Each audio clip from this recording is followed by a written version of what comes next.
Well, there it is. What? Now it has to see if they can hear you.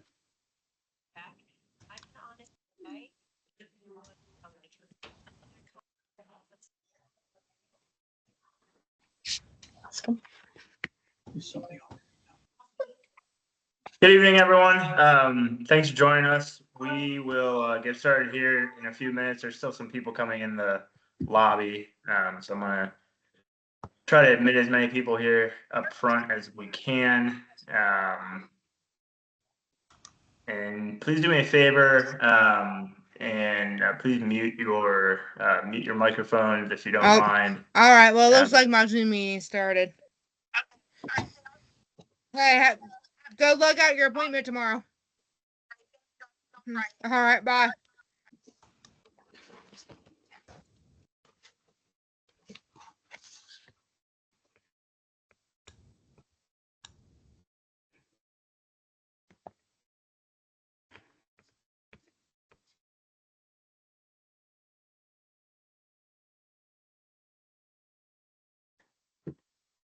All right, so we'll jump in here.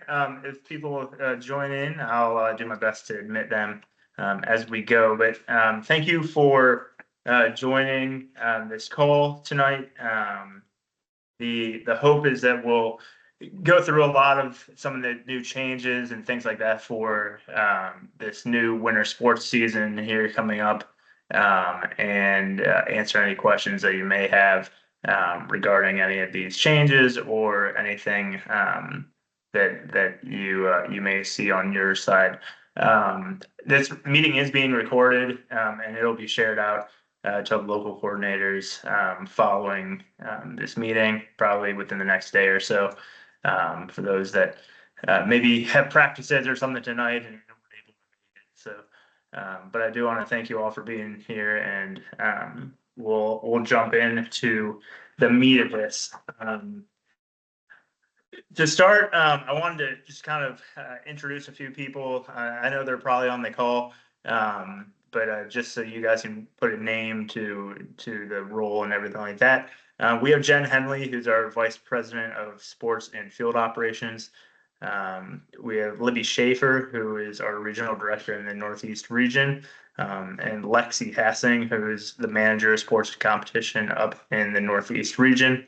Adam Werneman is the Regional Director for the Northwest region, and Phil Savitt is the Manager of Sports Competition for the Northwest region.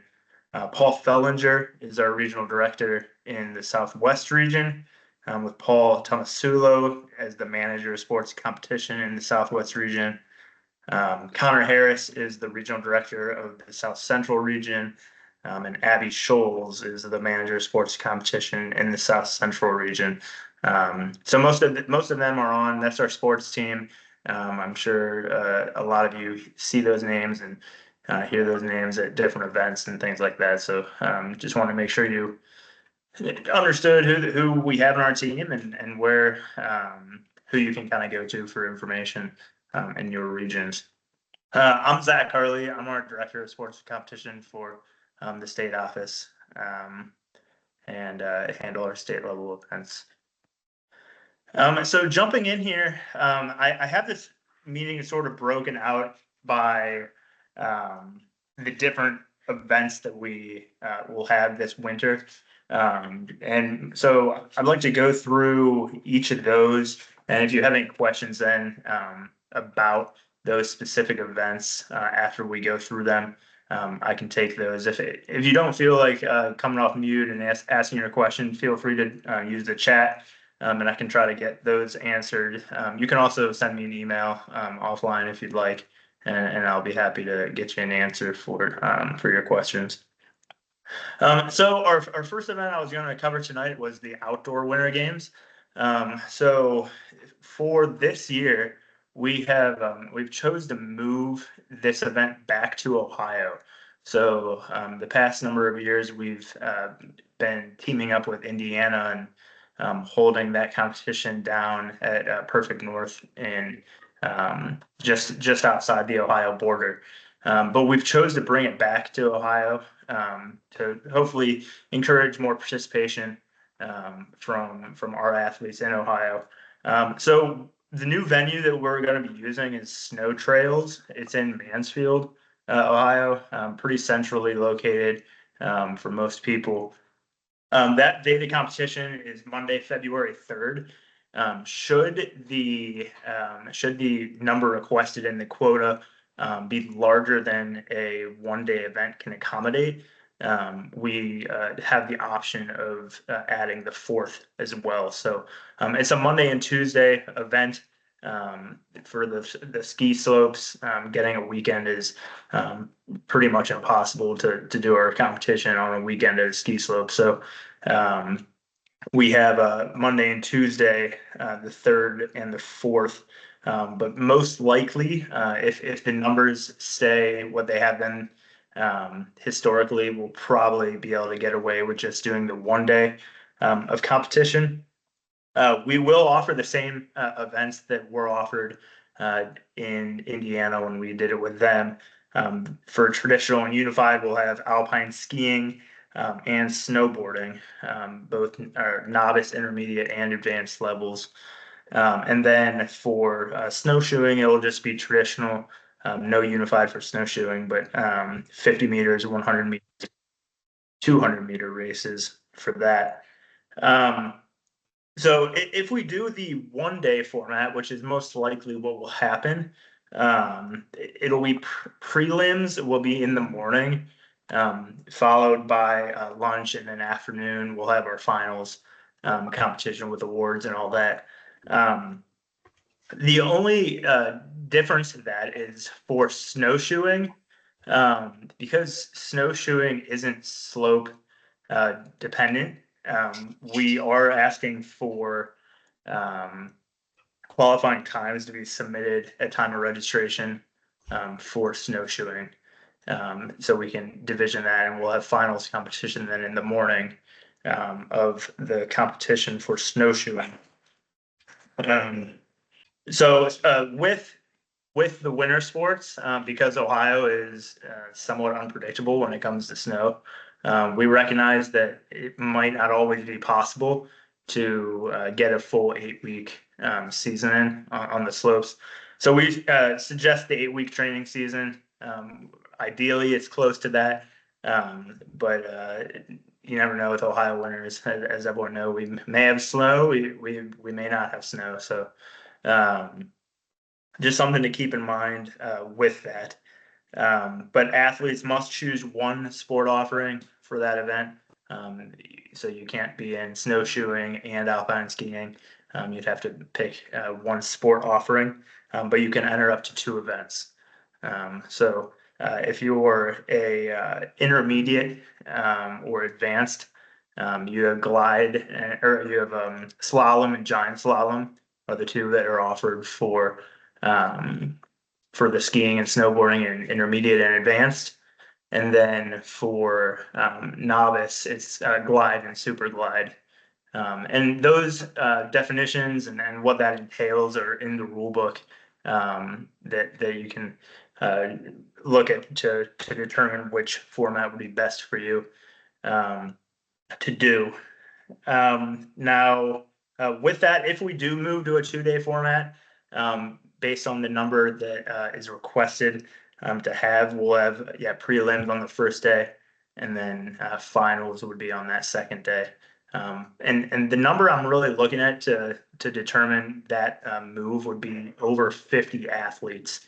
If I have over 50 athletes that say they're gonna come to our outdoor winter games, I'll probably have to look to do a 2-day, the February 3rd and 4th for that one. But finals will take place for snowshoeing, no matter if it's a 1-day or 2-day event. Finals for snowshoeing will take place on the first day, even if it ends up being a 2-day event for snowshoeing. Warm-ups for that event would be allowed approximately 2 hours prior to each competition starting each day. So you'd be able to come get your, especially if you're renting equipment and things like that, you'd come get your rental equipment and have time to get on the slopes and warm up before needing to do any sort of competition or time trials or anything like that. And again, with all our sports, the sport rules for that are located on our website, Special Olympics Ohio or SOOH.org. So that's what I wanted to cover for outdoor games. Is there any questions that anyone has as it pertains to outdoor winter games at Snow Trails this year?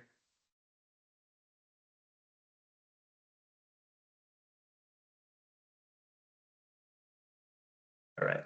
And more information about like the quota dates and things like that will be sent to the local coordinators as soon as it's ready. But probably to expect something with that one, most likely around the first week of December, if not sooner, to get that sent out. Next event I want to kind of talk about here is indoor winter sports. So this one has quite a bit of updates that we'll go through here. Again, it's if there's anything after I go through these new updates that you have questions on or anything you want some more detail on, please let me know. I'm happy to let you know or answer any of those for you. But the big kind of news that I'm sure a lot of people already know, and that is that we've moved our indoor winter games for this year. We're now going to be at the Ohio State University instead of Bowling Green. Sorry, a couple more people are coming in here. Sorry about that. Oh, that's okay. Yeah, so we've moved locations. It's going to allow us to hopefully have more athletes compete. That was one of the driving forces, especially to make the competition a better experience for our athletes as well. We recognized at Bowling Green that the pool had some limitations that we weren't able to allow like a true state competition with all regions kind of participating in one time and still allow the number of athletes that we'd like to see at that event. So by moving it, we'll be able to not split the regions up like we've done the past couple of years and keep all the regions together for swimming. So I think the change is definitely going to be a positive one for our athletes and our programming moving forward. It's going to be at the Ohio State University, like I said, March 7th to 9th. So that Friday, Saturday, Sunday. In addition to the larger pool facility, the basketball courts will all be under one roof. So whereas in Bowling Green we had multiple facilities that had basketball courts, all the basketball courts will be under one roof in the RPAC, if you're familiar with it from summer games. And again, it's a central location for our programs coming from all parts of the state. Currently, the tentative event structure and kind of schedule overview for that event is so the swimming competition is going to start on Friday around 1 p.m. The pool itself will open around noon. And we'll have competition from 1 to 4 on Friday for swimming. The actual events and all that are still to be determined is what's going to run on that Friday, but swimming will start on Friday. And then it'll resume on Saturday morning at 10 a.m. And then the goal and the plan is to finish it completely on Saturday, finish swimming completely on Saturday. This year at OSU, they have a last chance collegiate meet on that Sunday. So we don't have the opportunity to do any swimming on Sunday. So we're going to have to finish it on Saturday. So Saturday will most likely go till about 6 p.m. At the pool facility. Because of that, it's going to change some of the other things that we've done in the past, and primarily with cheerleading. Cheerleading will actually be on Friday at 1 p.m. this year, and it'll conclude about 4 p.m. As well, prior to opening ceremony and all that kind of stuff. Warm-ups will begin prior to that 1 p.m. time. So if you have a cheerleading team that you're planning on bringing this year, just know that competition will be on Friday instead of Saturday, like it's been the past couple of years. Opening ceremony will still be on Friday at OSU with a tentative schedule of around 7 p.m. start. And then we'll have a dance to follow that immediately, as we've done in years past. The basketball games will start on Saturday morning at 9 a.m. And then they'll actually conclude on Sunday. So similar as the past schedule has been, but we'll start Saturday morning and end Sunday afternoon with our basketball games. Healthy athletes, we'll have that again, but it's only going to be on Saturday as well. Depends on the like event structure or anything about the venue before I get into some of the rule changes. Do you have any idea when you will know the swimming schedule, particularly those events that are going to fall on Friday, which really impacts athletes who are still in school? Yeah, good question. I'm hoping that I can look at some of the historical data to see what events had and numbers and things like that, and get it out before the quota process. But realistically, I'll probably have to wait to see how many numbers of swimmers we're actually looking at before I come up with that actual schedule. Are you I still going to follow the same order of events that has always been used in the past? We're going to stick. Yeah, I mean, that's going to definitely be my starting point. And based on what I have time-wise, I'll have to determine if I need to move events around. But my goal is to keep that same order of events as close as we can, because I do think it works with the flow of the meet. And it's something that they've done for years. It's been kind of revised throughout the years, and so I don't want to mess with it too much because I know it works. I have a question. Tanya Brown from Ross County. I coach swim, but I have athletes that also participate in basketball skills and cheerleading. And so that event structure will help me in determining, what swim events to put them in, if it's going to potentially, be at the same time as maybe a basketball skills or something like that. So the sooner I can get that information, I'll know, what to put them in for their qualifying regional meet. Okay. Yeah. Like I said, I'll try to get it out as soon as I can.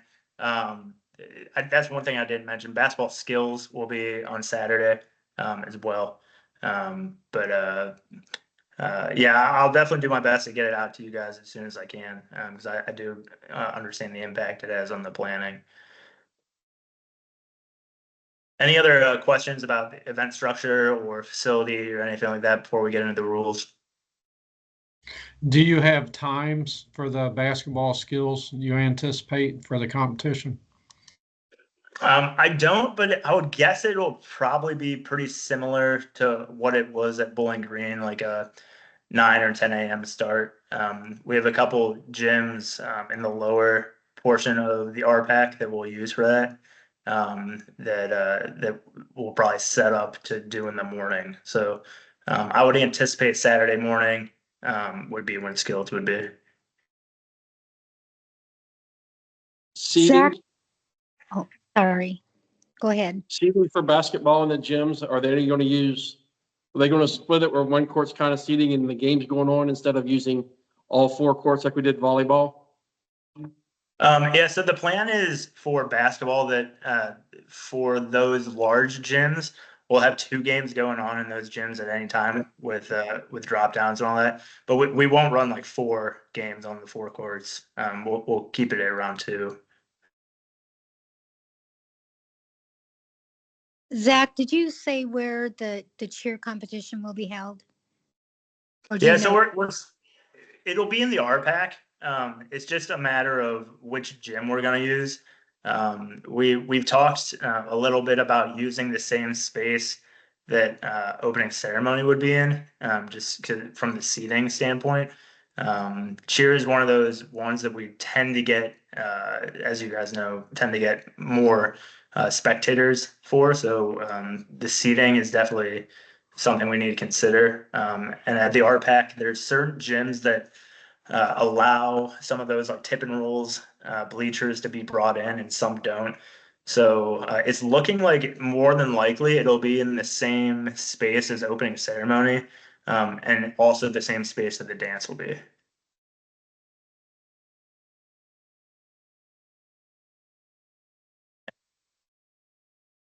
Any other questions, venue related or structure, schedule related for that?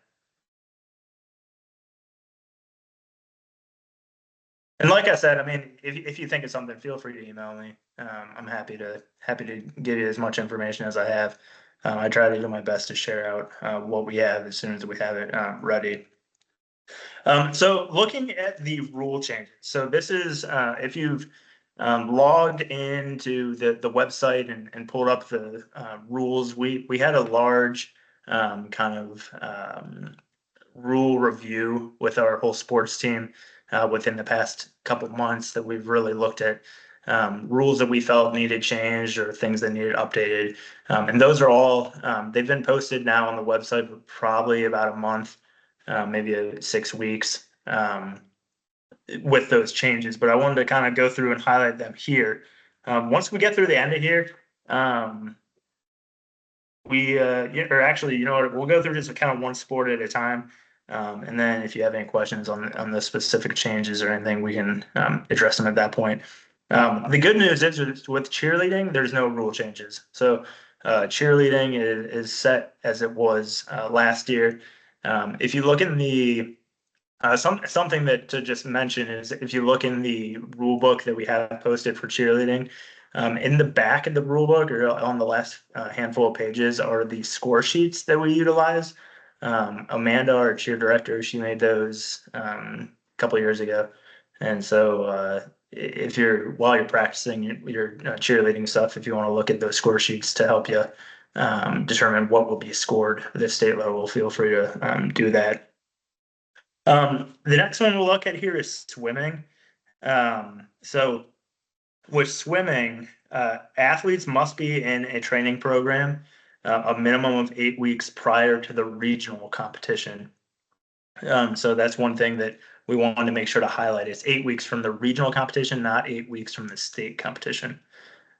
So something to definitely keep in mind as you're starting your seasons up here.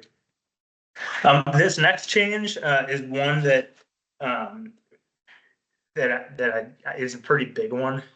So we won't hold an event at the state swim meet if there's only one athlete that registers in that event.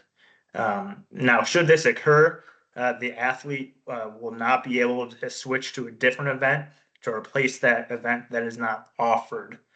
If only one athlete registers for an event for regional competition, the athlete may elect to compete to receive a qualifying time in order to possibly attend the state in that event. However, a gold medal will not be given as the award. The athlete will receive a participation ribbon for that event. If there's more than one athlete, though, that enters an event and then scratches occur on the day of competition that result in only one athlete ended up racing, that athlete, though, would be permitted to swim and receive a medal for that place. So this is the same type of change that we are doing across track as well. It's we're trying to create good competition, right? That's the end goal with this change. So athletes are able to compete. We're not telling them they can't compete at like the regional level as a single athlete in an event. But if they compete at the regional level and they're the only one that registered for that event, they're competing for a qualifying time. They aren't competing for gold medal. And then they could register for that event at state in the hopes that there's others throughout the state that are also doing that event. But in the event that they would be the only athlete in the whole state that would compete in that event, it wouldn't be offered at the state meet. The next kind of rule change here is athletes must be able to swim a distance of at least 25 meters with no assistance to be able to compete at the regional and state events. That's sort of always been in the rule book. It just wasn't as like clearly noted. So we want to make sure to make that noted a little bit better. Another one that was sort of noted, but I cleaned it up a little bit this year was swimmers who have a hearing or vision impairment may request for an accommodation included with the registration materials, which then allows them to have an assistant present on the pool deck during the start. Additionally, vision impaired swimmers may request them to have tappers for their races. These requests, though, need to be received with their swimmer's registration and then will be reviewed on a case-by-case basis. I always say please include like any details you can with those accommodation requests.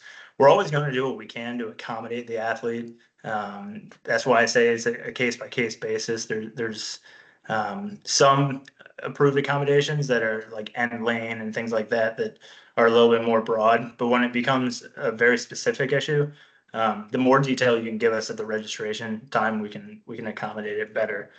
So just wanted to kind of highlight that piece. Also on that, swimmers may be assisted from the water upon request and prior approval granted by the meet director.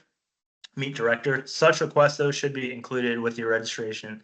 Again, at registration, as much information you can give us on what the athletes would need is going to help us from the planning standpoint to make sure that we have someone there to help them out of the water or a coach allowed on the deck to help out. Athletes may elect to start their races from the starting blocks or from in the water.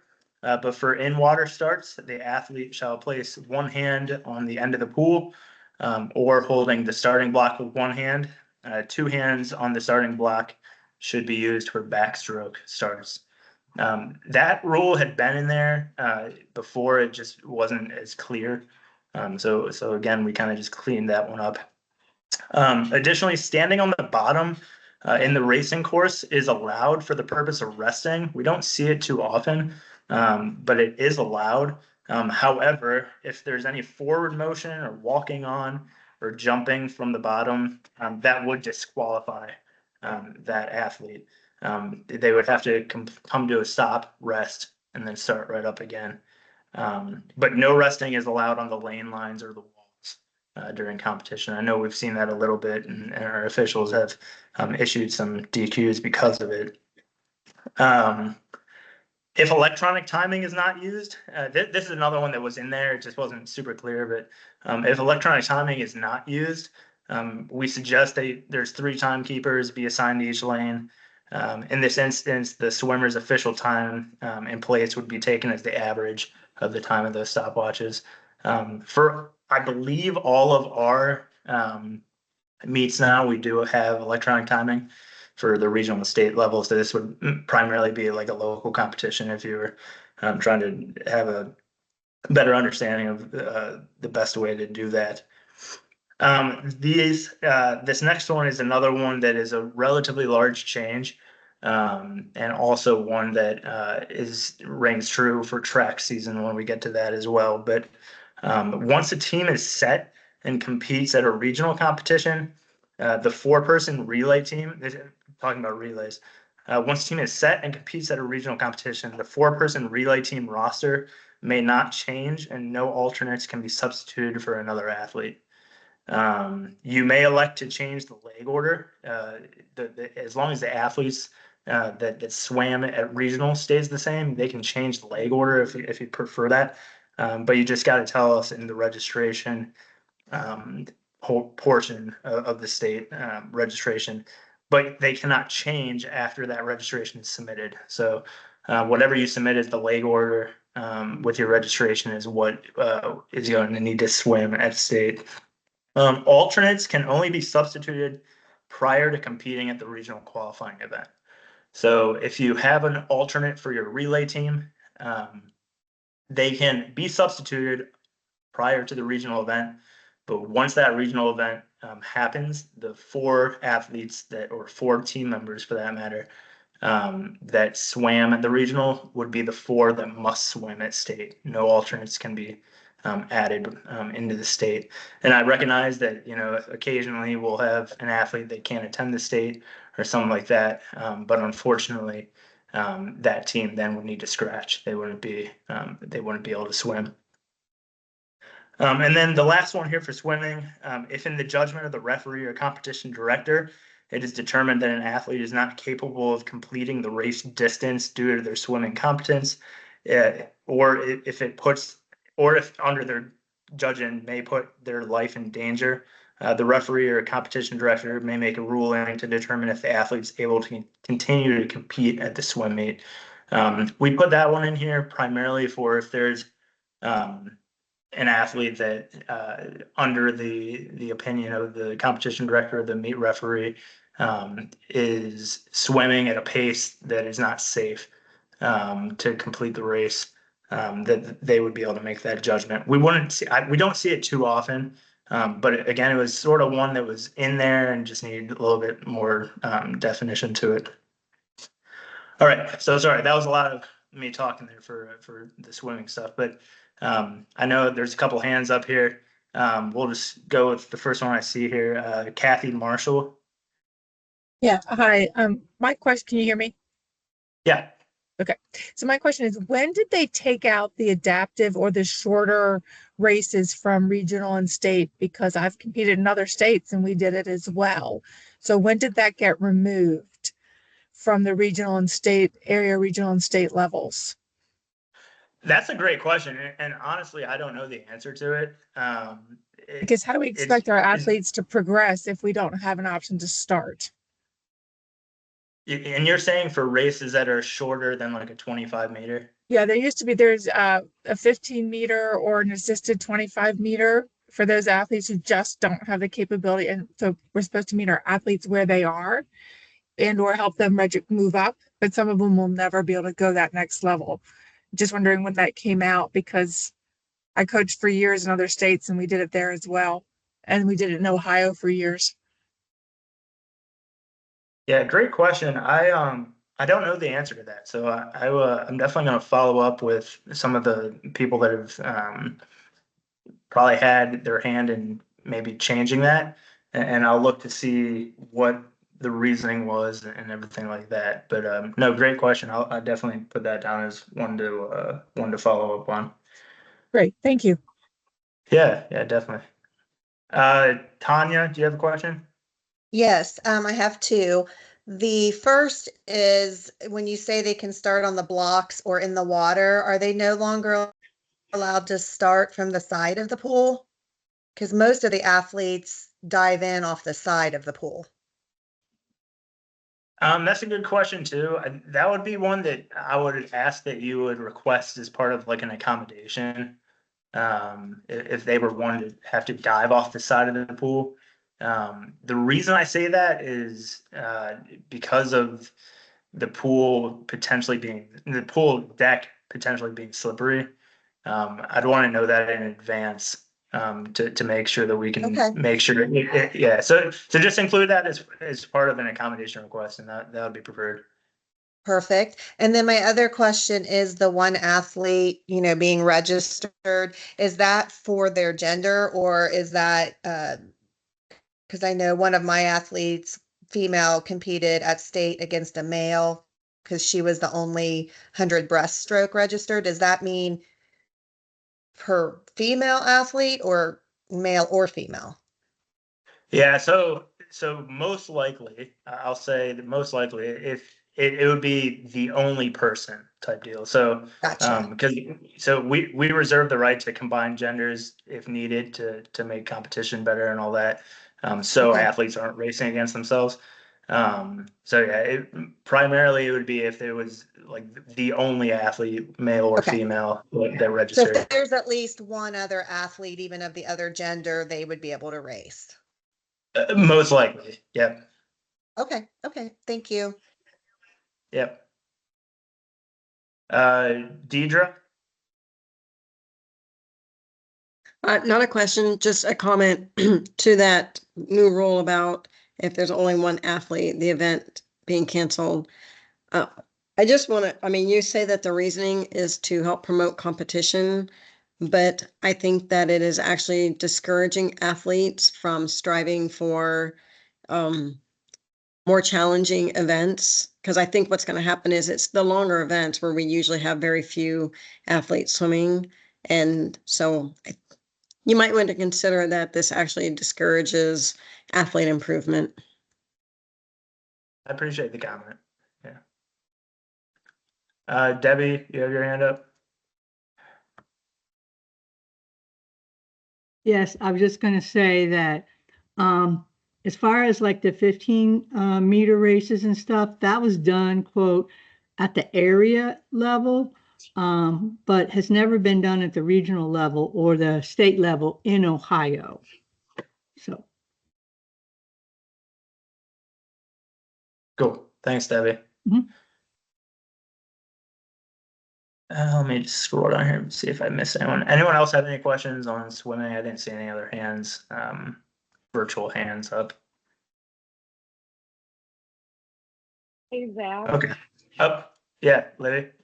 Sorry, I'm on my phone and I can't find the hand. I did want to say to Kathy's comment, in years past at the Northeast Regional, I have offered some of those events with the understanding that there had to be more than one or two athletes. I think we did like 3 athletes as just a preliminary or an invitational style race. So for those athletes that were interested in having that, and then they would just earn a participation ribbon.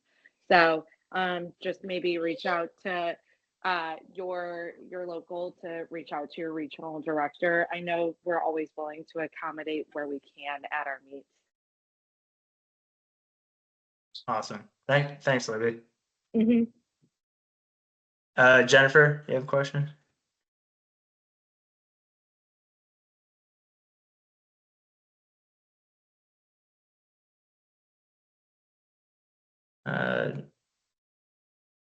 Jennifer, I'm not sure if you're there or not. It looks like you're still muted on my side.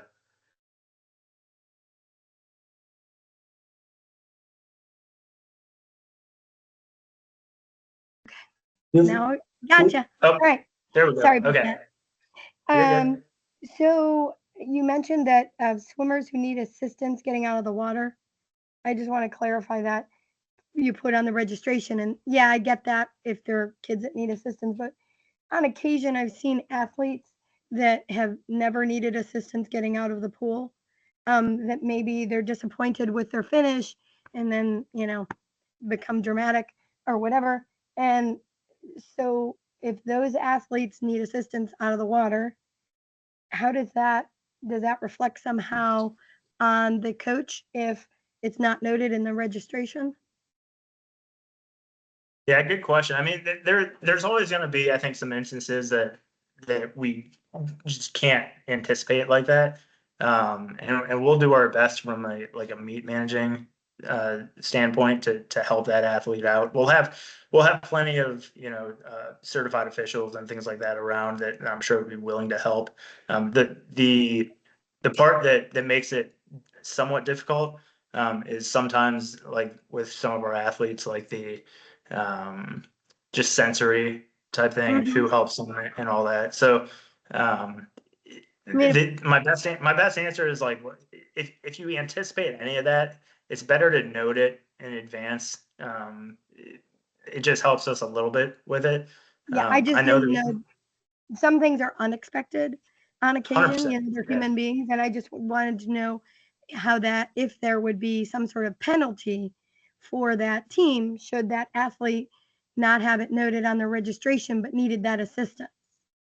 Oh yeah, I wouldn't. I mean, I wouldn't put any sort of penalty on that because for that type of thing, it's at that point it's sort of out of our control type deal. So, All right. no, I mean, Just we'll wanted we'll to do make what we can. Yeah, we'll I do mean, what we 'cause can we to do what help we them, can on but- our end to make sure it's easier for you. Obviously, if we have physically or otherwise, and even the sensory kids need assistance, we would let that know. But I do know just from watching enough of these that we have athletes on occasion where it's not anticipated. So, Yeah, no, yeah, good question for sure. All right, so we'll move into our basketball stuff here. And again, if you have any further questions, feel free to either put in the chat or we can hit them at the end of the meeting, or you can send. I do have one more, Yeah, but I don't know if you can answer. So if we, going back to that, if we have an athlete that is, doesn't have any competition, that is competing and doesn't have competition, they take a qualifying, I guess at the regional level. Will they come back and tell us at the regional if that athlete is the only one registered for that long event at the regional? Would we have another opportunity to register that athlete in an alternate event prior to the regional so that Yeah. they could compete? yeah, definitely. It would be we would recognize it at the time of registration once we got the stuff inputted into GMS, and then they would reach back out to see if you wanted to sub an event. Because at the regional level, the options would be you could either, if that happened, you could sub and put them in a different event, or they could still swim and get their qualifying time in the hopes that someone would also be doing that event at state. So Yeah, that's you would have two options there. so they would have to. Okay. Yeah. All right. Moving into basketball here. Again, some of these are changes. Some of these are just things that we wanted to sort of highlight and kind of clean up a little bit in the rule book. The first being that level 2 skills will not be offered in Ohio at this time. We'll continue to offer level 1 basketball skills, but level 2 basketball skills will not be offered. And actually, the level 2 stuff has been taken out of the rule book, and only level 1 stuff is in there currently. If you offer level 2 at a local competition or things like that, you can still find those resources from the SONA side of things. And I'm happy to connect you with those resources as well if you need those. But yeah, level 2 won't be offered in Ohio. For school age division, Division 1, which are ages 8 to 15, the effective date for calculating ages of athletes on a roster for a given season will be October 1st. So, sorry, someone just got in the lobby here. Yeah, so the effective date for calculating the age would be October 1st. Should an athlete on your roster turn 16 prior to October 1st for that season, the athlete then should be placed on a roster of another team in a higher division for the start of the season. If the athlete turns 16 during the season, but after that October 1st date, the athlete may finish the season on that 8 to 15 school age team. So that was one thing that we added and cleaned up a little bit. That October 1st date also is in effect for the other divisions here.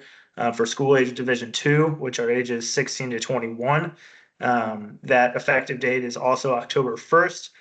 Should an athlete turn 22 prior to October 1st for that season, the athlete should be placed on a roster of another team in a higher division at the start of the season. If the athlete turns 22 during the season, but after that October 1st date, that athlete may finish the season on the 16 to 21 team. For team uniforms, teams must wear uniforms that have numbers on both the front and the back of the uniforms for basketball. Uniforms should also comply with the Special Olympics Ohio branding regulations. And you can ask your regional director for any clarification on those branding type things, and they can always connect you with Chad from our marketing team to help you kind of with design if you're getting new uniforms or things like that. But for that reason, while we prefer it for this season, we do recognize that some of the current uniforms may not follow that that guideline that we just updated there. So this rule actually won't take effect until the 25-26 season. So for this season, if you have uniforms that don't meet that branding guideline and the numbers and all that, we'll allow it for this year, but just know for next basketball season, you'll have to get those uniforms updated. If a t-shirt is worn under the basketball jersey, it should be a solid color and match the others on your team. So it doesn't necessarily matter what solid color it is, but we ask that it's the same solid color as all the other teammates are wearing for that t-shirt. We don't want to see, tie dye or, any crazy patterns or things like that. Solid color. No protest may be filed as the result of a uniform violation. That's another new one. The competition director and officials will make the ruling if needed, if a uniform is in violation, and what that the outcome would be. But no protest would be able to be filed as far as a uniform violation. All game balls used will be dictated by the competition director. Teams may not decide on a different game ball to be used, even if they both agree to do so.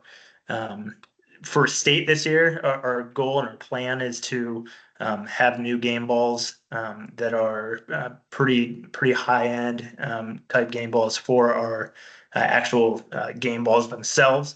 I know that the balls that we've used the past couple of years, some people have had just some complaints about them and things like that, and we recognize that, so we want to try to give our athletes the best equipment that they can for those games. So the competition director will dictate that. We're doing our best to have the same game balls be used for all our regional events and our state level events. For all divisions, your roster must consist of a minimum of 5 players and may not exceed 15 players. Games must start with 5 players. And should at any time during the game a team not be able to field at least 4 players, even due to injury or illness, the team would need a forfeit. So minimum 5, max 15, must start with 5. But if you can't do at least 4 at any point in a game, you would have to forfeit. For all players on your roster must play in each game. This one is part of Article 1 of the Special Olympics International rules. We want all our athletes playing in each game, so it's a requirement that they must play in each game. If during the second half only, any team is winning by at least 25 points, the clock will run without stoppage unless there's an injury or injury on court or a timeout is taken. If the score differential drops below 20 points, the clock will revert to regular timing. That one is one that we cleared up a little bit, but it's only in the second half. Let's see. Sorry, I lost my spot here. For unified divisions, games must begin with 5 players, 3 athletes, and 2 partners. If due to a personal foul or injury, and if a substitute is not available to replace the athlete or partner, the game may continue with 4 players. However, the allowable combinations are either 3 athletes and 1 partner or 2 athletes and 2 partners. If a team is not able to meet these requirements, the team would need to forfeit the remainder of the match. For level 1 individual skills, this is a change, sort of. It's more or less one that we're going to be following pretty closely this year. But for level 1 individual skills, for the spot shot event, the attempts must be taken in the order that's marked on the diagram, starting with 1 followed by 2, 3, 4, 5, 6. On the diagram, those numbers kind of bounce back and forth around instead of going all the way around the key, like around the world. So they must be taken in that order. You can't go like 1, 3, 5, 2, 4, 6. You have to go 1, 2, 3, 4, 5, 6. And then this one is another one that I just wanted to highlight. It was a change that we had last season, but it's going to still be in effect. Is when in bonus, teams will shoot 2 free throws for common fouls instead of the 1-on-1 scenario, and this eliminates the 1-on-1 and sets new foul limits each quarter for awarding the bonus free throws. In addition to awarding 2 foul shots for all common fouls, teams will reach the bonus when their opponent commits 5 fouls each quarter. Team fouls will reset at the end of each quarter. So that's one that we did last year, but it was one that kind of was like silently, I think, kind of put in type deal, and I'll take some blame for that for sure, that it wasn't communicated out the best. But it is in there for this year. So that's the basketball changes and updates. So Jenny, do you have a question? Yes. You said for upcoming for the new year, I think you said 2025. My question is, we have a logo on the bottom of the shorts. Is that going to be approved, or can you tell me? For the not this season, but the following season, is that what you're saying? Yes. Yeah. I'm gonna be honest, I wouldn't be the best as far as the branding stuff. If there's something with branding, I would go through your regional director, or Chad Highland, who's our marketing guy. Okay. Thank you. Yeah. And for anyone like looking for like new jerseys and stuff like that, Chad's pretty good with like putting together some mock-ups and things like that as well. If anyone needs help with that. Bob, you have a question?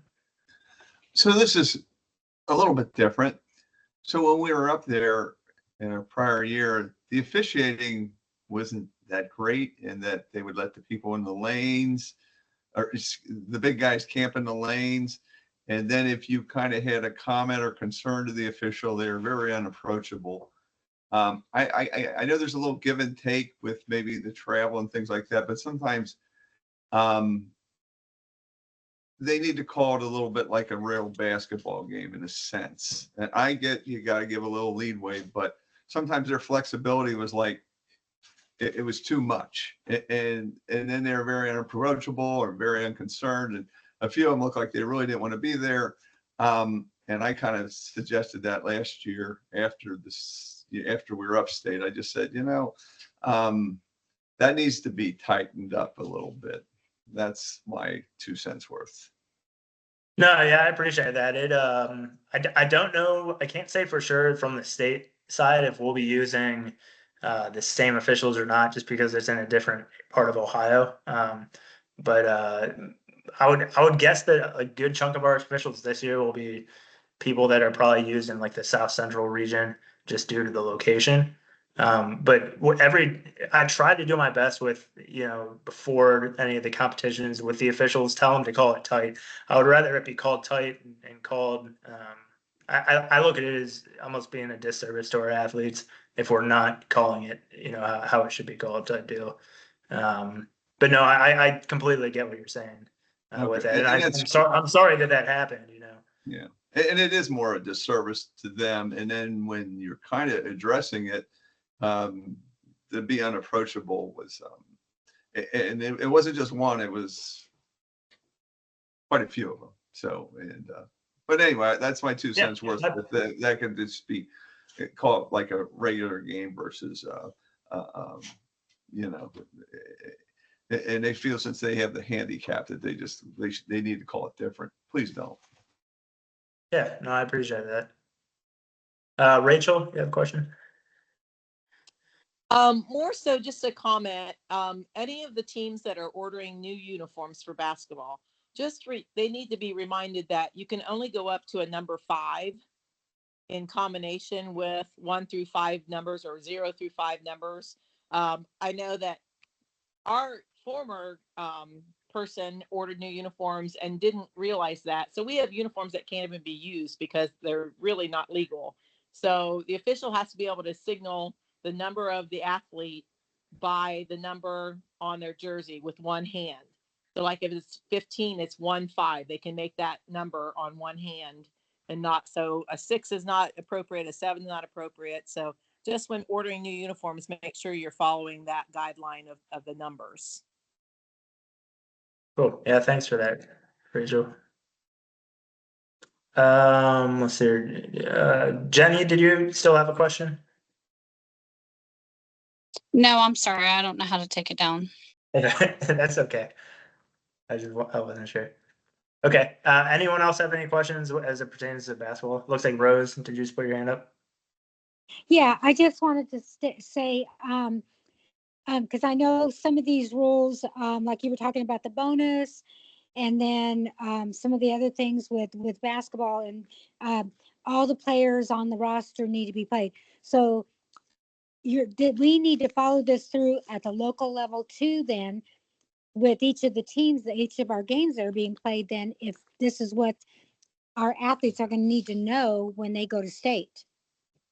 100%. Yeah, these are all things that should be done at all levels. Yep.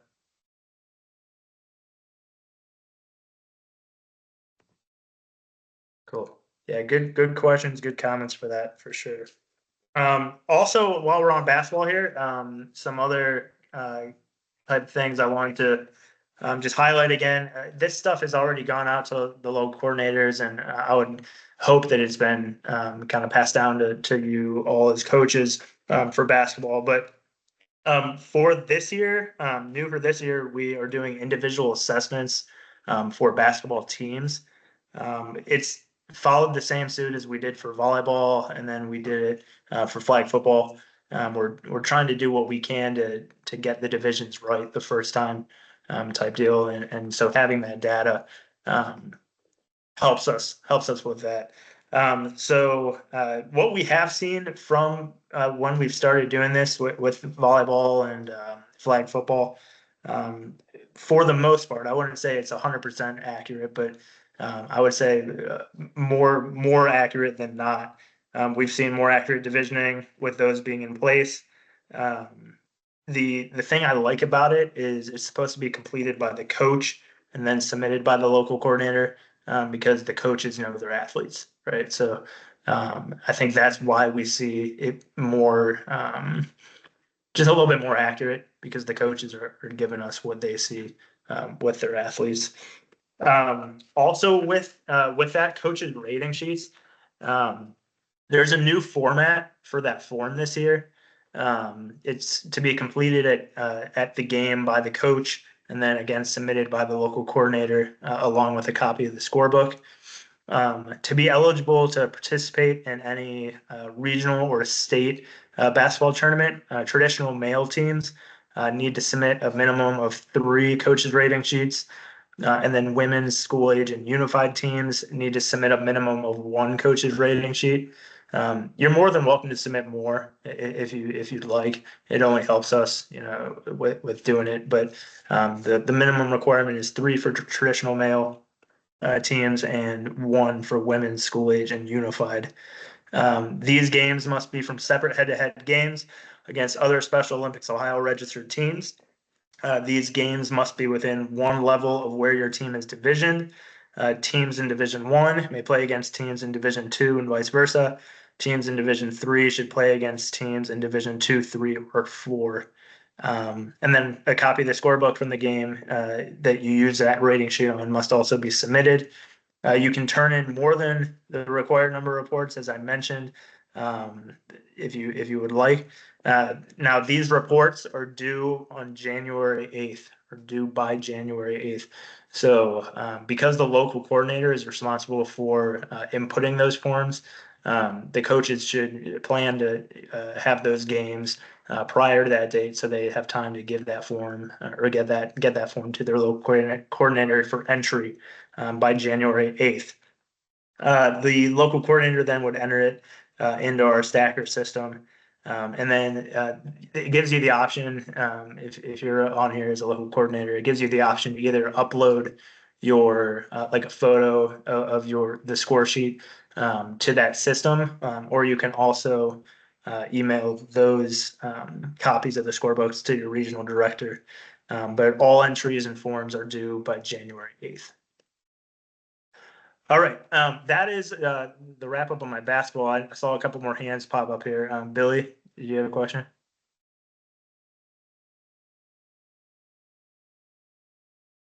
I'm not able to hear you, Billy. It says that you're off mute, but I'm not able to hear you.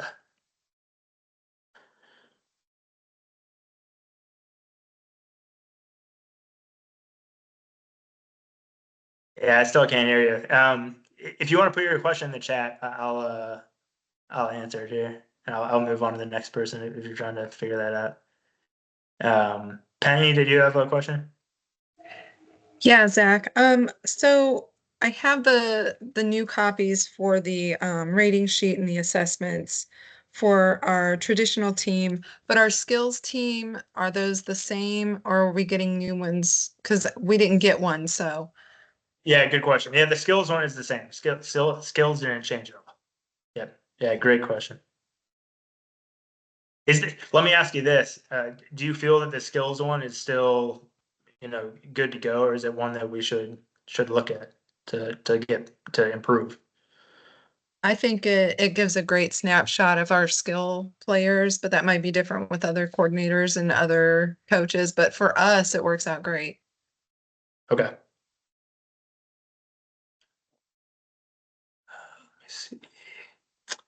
Let me see.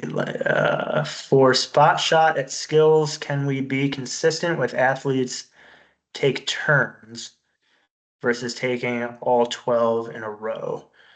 That's a great question, Andrea. I know some regions do the take turns type deal, and some do both. I'm gonna put that one down as one that I want to discuss with my sports team. And I'll get back to you on that. Because I agree. I agree. If we can make it consistent across the board, it's only going to be better. So.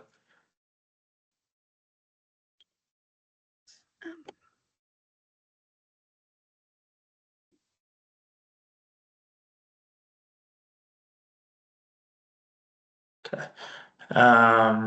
Let's see here. Bob, did you have another question, or was that from before? Yeah, just real quick on the assessment. When you play the game, does the other team do the assessment on your players, or do we? Yeah. So you're doing the assessment on the other team.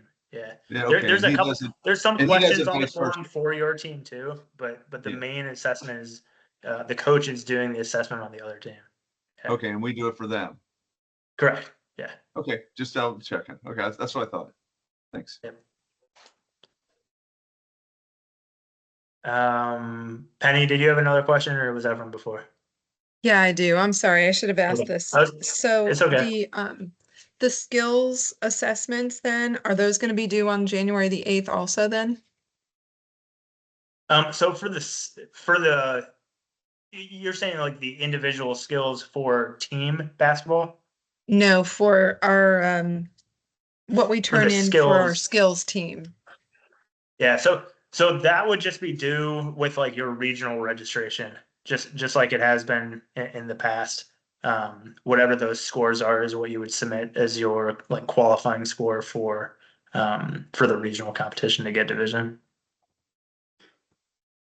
And those dates are each regional director may have slightly different dates based on when the regional events are. Okay, thank you. Yep. Jennifer, did you have a question? Yeah, so when are the quotas due for the, and if you already answered it, I'm sorry, but for the winter game, the winter game quotas for sports, when are those due? What are the due dates? Yeah, so I didn't put that in here yet because this call is primarily for coaches. But I'll be sending stuff out for for state like outdoor winter games, like the skiing, snowboarding, snowshoeing. That quota stuff will be sent out like within about the first week and a half of December. And that stuff will, the quotas for that will be due back January 2nd. So after the new year. So you have about a month to do that one. For state indoor winter games, the quota stuff will be sent in the second or third week of December, prior to the holidays. And those quotas will be due back middle of January. And then I actually have some stuff on here for summer games too. I'm looking at it, but summer games quota will be sent like middle of March and due back about the third week of April. But we'll get into the summer game stuff prior to that season. But that When should did at you least give say- you a decent idea. Yeah, it does. When did you have to say it's due back to you? After For- for the indoor and they're mid-January for the indoor, and you said then Yeah. you'll Yeah, give them so back to us when? Yeah, so the for indoor games, the quotas will be the request form will be sent like middle of December to Yep. third week of December. They'll be due back the middle of January, Yeah. and then I'll return them before the end of the month, hopefully like the end of that week. Okay, great.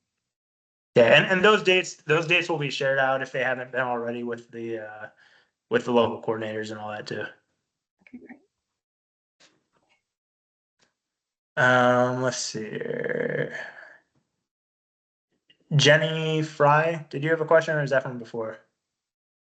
Yeah, actually I do. So when is everything due in for like registration, roster and all that? For basketball, sorry. For basketball. So rosters are due December 1st. Those need to be inputted into Stacker by the local coordinator by December 1st. All the other forms for basketball, like the rating sheets and that stuff is due January 8th. Thank Yeah, you. but rosters are due December 1st.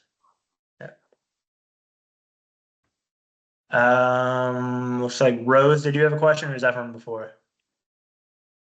No, I do have a question.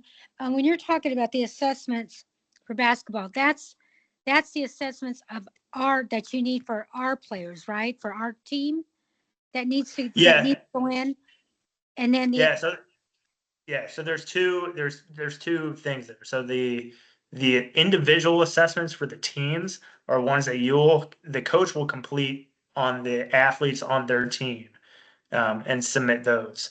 That'll help us just to make sure the divisions and everything are set right. But then the coach's rating sheets, which is like the other type of, I guess you could call assessment, which the coach's rating sheets you fill out when you compete against another team, and your coaches should fill it out based on what the other team is doing. Okay, and one other question is there a separate assessment form for the skills team, or because I wasn't sure if I saw one, because we're thinking of putting a few of our athletes on the skills this year, so that's why I was wondering, is there a separate form for that or the same? It's the same form that we've used in the past. It's essentially it assesses them on like where they are in the different skills, and then that's what we use to division them at the regional level. So if I'm happy to share that with you, or I can get it to Paul, and Paul can get it out to you. Okay, yeah, that'd be great. Thank you. Yeah. I'll put that on my notes here too.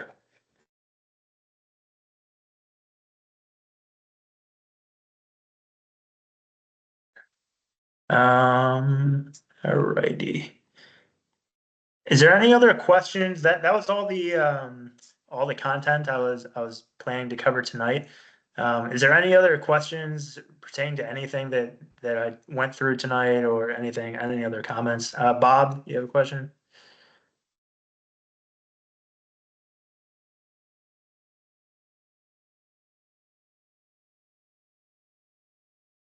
Bob, did you have a question? Bob, Bolu, Baz?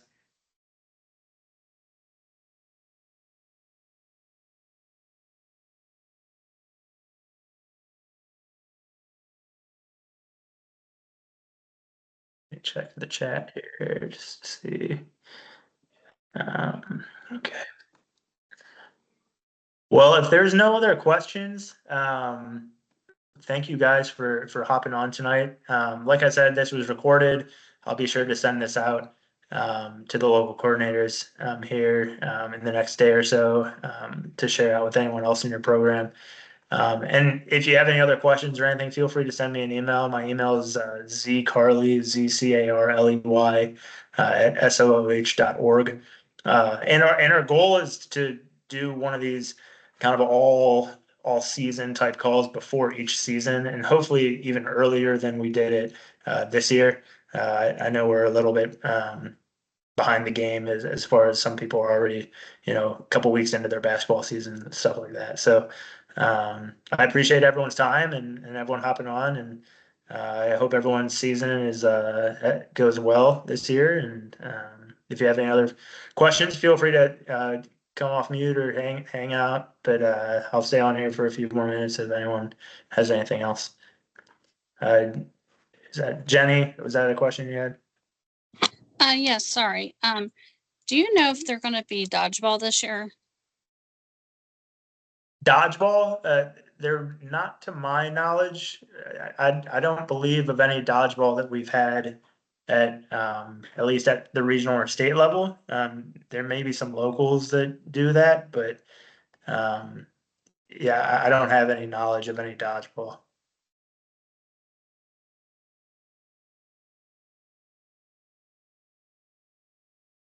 Carmen, do you have a question?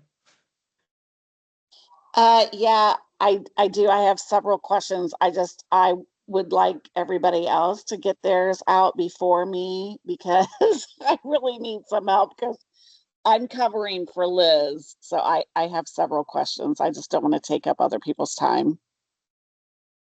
I get it. That's all good. Well, I think you're the only one that has questions right now, so you feel free to shoot them away. All right. So I know nothing about basketball. And like I said, I'm trying to cover for Liz while she's out. So I got so we have two teams, and this is our first year competing. So we have a D4 team and then a skills plus team is what I thought they were called, which is separate from those athletes doing skills, right?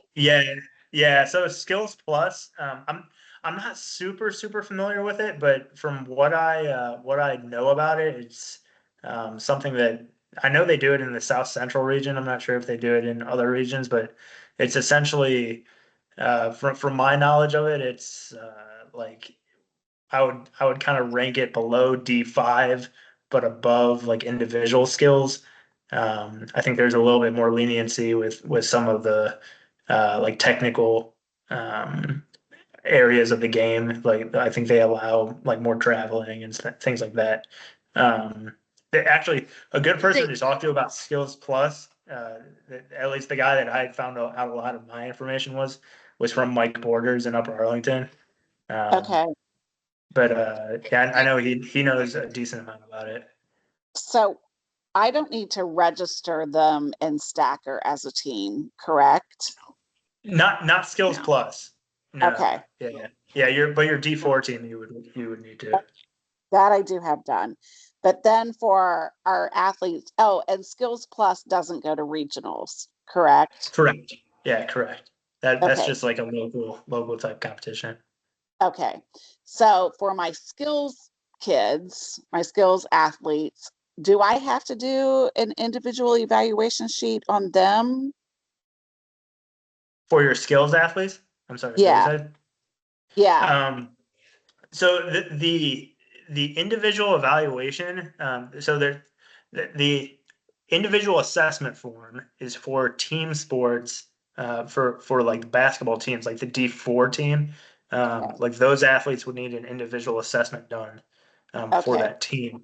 But for, I think the part that maybe was confusing, some people was for the skills assessment, there's like similar to like what we do for like tennis as an example, like there's like an assessment that is completed prior to like the regional competition that assigns a like score, and that's what Right. you would give for like the regional competition to be divisioned. So that's what that basketball skills assessment is. But that's only for those on a team. The team assessment form, the individual assessment for teams is for those on a team. Like your D4 team would have to do those. But if you Okay. have skills basketball people, it's a separate form. It's a little confusing. Maybe I should reword the names of those. Okay, so where do I get the one for skills? That Carmen, can you hear me? This is Andrea Foad. Hi. Yeah, Can I you hear can hear me? you. Yeah. Hi. For the skills competition, there, if you just search Special Olympics Ohio, like basketball rules or whatever, it'll tell Okay. you exactly what to do for that skills competition. So there's 3 areas: the spot shot, dribbling, and passing. And it'll tell Right. you exactly how to score those. So you'll just score your athletes on those 3 areas. Does Okay, that make perfect. sense? Yes, and I put that into Yeah, Stacker. and I'm happy to send you. Yeah, it's right. So you'll put the final score in Stacker. Sometimes they've asked for those individual, like what was the final score for spot shot? What was the final score for passing? What was the final score for dribbling? And the dribbling is the time minus 60 seconds. And and then there's a score assigned to what that is. And Carmen, I'm happy to send you like a form that I fill out that I give to my coaches that they just basically have to circle like what their scores were. That makes it go a little bit faster if you would like that. That would be great. Thank you. I appreciate that. You're welcome. Yes, you're Just welcome. thank you. Just Thanks, a Andrea. couple of other You're welcome. questions. If we have kids play on a Skills Plus team, can they do regular skills at regionals? Yeah, I mean, as long as they're not doing something like a team type deal at the regional, they would be able to do individual skills. Skills Plus from like I said, I have very limited knowledge of Skills Plus, but Skills Plus is just like a local competition. It doesn't necessarily affect what we do at the regional or state level. Okay, perfect. And then my other question is, when you were talking about ages, so are there rules and regulations around the age spans that can be on one team? Yeah, so good question. So there's the 2 like divisions that we define like an age group for are those school age divisions. 8 to 15 or 16 to 21 for school age 2. And generally speaking, the traditional divisions would be 22 plus. However, there are instances where like you can't fill a full roster of 8 to 15 or even 16 to 21. So you could like field a traditional team with people younger. I would, if you think that's going to be like what you might end up in, I would encourage you to kind of talk with your regional director just to be sure, like from a safety standpoint, because I while it somewhat is legal according to the rules, I don't necessarily I wouldn't love to have like 2 8-year-olds playing against 3 35-year-olds type deal. Right. Yeah. Yeah. So But if you we, think you might fall into that, just talk with Connor and okay, see what we can figure out. okay, we're gonna be in that, not that extreme like that you just gave, but Yeah. yeah, okay.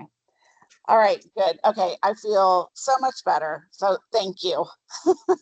Cool. Yeah, of course. And if you think of anything else, feel free to send me an email or something. Happy Okay. to help you. Awesome. Thank you. I appreciate it. Yeah. Anyone else have anything tonight? Cool. Well, yeah, thanks again for joining us. And if you guys run into anything or have any questions, feel free to shoot them over to me, and I'll be happy to get you the answers for them. But I appreciate all the work that you guys do with the athletes, and looking forward to a good sports season here coming up. Have a good night. We Thank you. Thank you. Thanks. Thank you.